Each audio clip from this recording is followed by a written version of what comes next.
السلام علیکم۔ ایک سوال جو شاید آپ نے کبھی سنجیدگی سے نہ سوچا ہو، کیا اقوام متحدہ کا قیام صرف عالمی امن کے لیے تھا،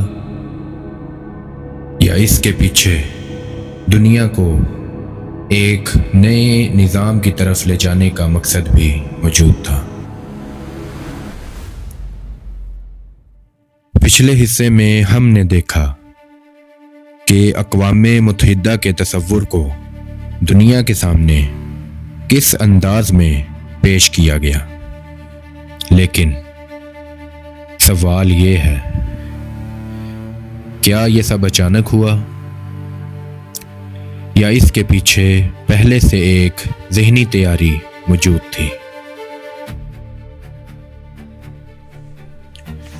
برطانوی مورخ H.G. ویلز نے اپنی کتاب دی اوپن کانسپائریسی میں لکھا کہ ایک عالمی ریاست کے قیام کے لیے ایسی تحریک ضروری ہے جو ابتدا میں محدود ہو، لیکن آہستہ آہستہ طاقت حاصل کرے۔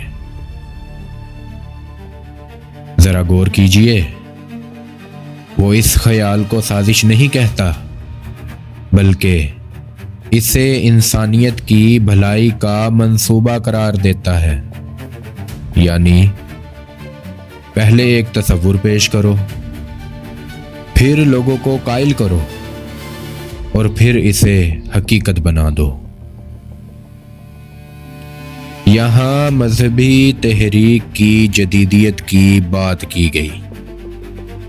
مختلف لوگوں کے سامنے مذہب کا ایک ایسا ورژن پیش کیا گیا جو اس منصوبے کے مطابق ہو، لیکن اگر کوئی شخص عقل استعمال کرے تو سمجھ سکتا ہے کہ مذہب کو سمجھنے کے لیے جتنا قدیم کی طرف جایا جائے اتنا ہی اصل حقیقت کے قریب پہنچا جا سکتا ہے۔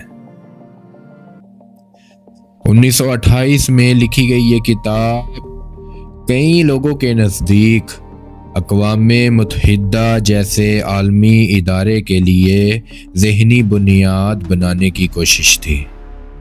اب دوبارہ اقوام متحدہ کے منشور کی طرف آتے ہیں۔ آرٹیکل 13 کہتا ہے، بین الاقوامی قانون کی مسلسل ترقی کو فروغ دینا۔ آج دنیا کی تقریباً تمام ریاستیں اسی عالمی قانون کے تابع ہیں، مگر سوال یہ ہے، کیا یہ نظام مذہبی بنیادوں پر قائم ہے، یا صرف ایک سیکولر عالمی ڈھانچہ ہے؟ گویا قومیں مذہبی قوانین کے تحت نہیں، بلکہ ایک عالمی سیکولر نظام کے تحت جمع ہوئی ہیں۔ اقوام متحدہ کا تصور کوئی اچانک پیدا ہونے والا خیال نہیں تھا، بلکہ اس کے لیے پہلے ذہن سازی کی گئی۔ امریکی مصنف وینڈرل ولکی نے لکھا، اس جنگ کو جیتنے کے لیے اسے سب کی جنگ بنانا ہوگا۔ یعنی جنگ کو عالمی سطح پر پھیلایا گیا، انسانیت کو تھکا دیا گیا، اور پھر امن کے نام پر عالمی ادارہ پیش کیا گیا۔ انسان جب ٹوٹ جاتا ہے تو پہلا سہارا پکڑ لیتا ہے، اور یہی اصول پوری دنیا پر لاگو کیا گیا۔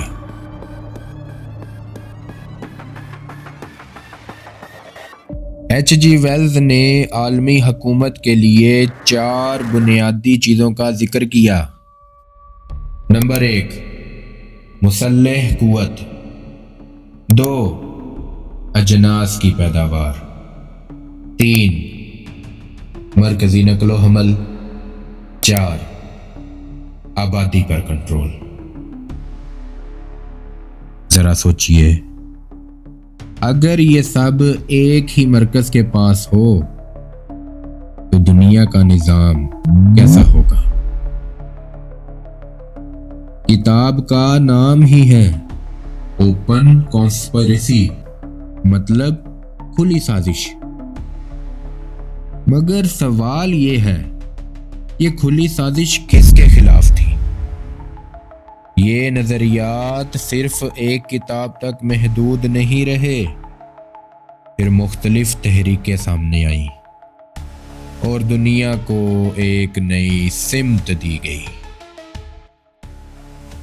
اگر انسان کا خالق اللہ ہے اور مذہب حق و باطل کا فرق بتاتا ہے، تو سوال یہ ہے کہ دنیا کا یہ نیا عالمی نظام کس بنیاد پر بنایا جا رہا ہے؟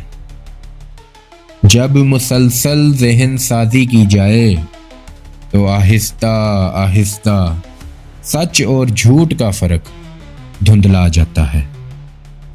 یہ صرف ایک خیال نہیں، یہ ایک سفر ہے، اور اس سفر کا اگلا مرحلہ ہم اگلے حصے میں دیکھیں گے۔ اگلے حصے میں ہم دیکھیں گے کہ عالمی طاقت کا اصل مرکز کہاں بنتا ہے، فیصلے کہاں ہوتے ہیں، اور عوام تک پہنچنے سے پہلے خیالات کن مراحل سے گزرتے ہیں۔ کیا واقعی دنیا صرف سیاسی طاقت سے چلتی ہے، یا اصل کھیل نظریات، میڈیا اور معاشی ڈھانچے کے ذریعے کھیلا جاتا ہے؟